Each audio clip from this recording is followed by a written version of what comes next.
You've been with us before. You teach second-level students, and I know you encourage your students to talk to you and discuss what they see, the messages they're getting online and from other sources. And I just touched on what Damien was saying there about the far-right influences. Yeah. Can you give us an insight? What are boys telling you about what they're hearing about what it means to be a man? I suppose I work with young people every day, and in a time of their lives when they're trying to figure out what kind of man or what kind of woman they want to be in the world, and that can be very confusing for young men at the moment.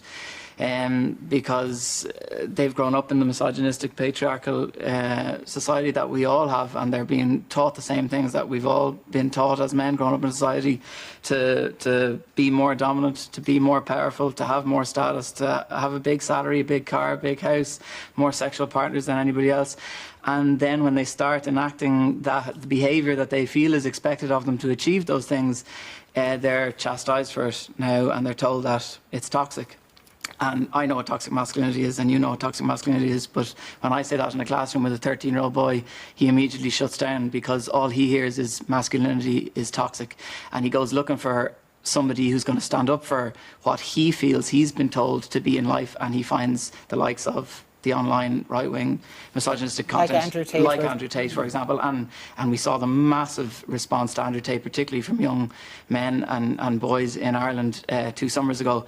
And I suppose what we've decided, and we run a couple of programs at school. We're one of the White Ribbon pilot schools, part of Sean's network, and we run 2 programs from the Dublin Rape Crisis Centre, the Body Right programme, to teach young men and women how not to be either the victim or the perpetrator of sexual violence, and also a porn literacy programme, so they become critical consumers of what they're viewing online. But we've really decided to start talking about positive masculinity and move away from negative masculinity. And I feel, as Damien was saying, we need to have a discussion as men in this country, because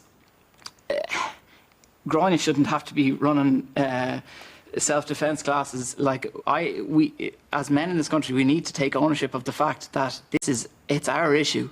We're the ones that are, not all men, but we are the ones that are perpetrating it, and it absolutely has to be us.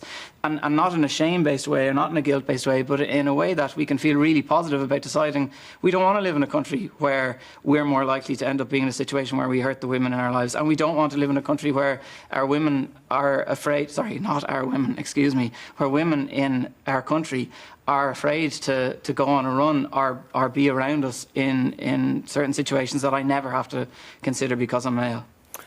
Okay, thanks, Owen. Thank you for that.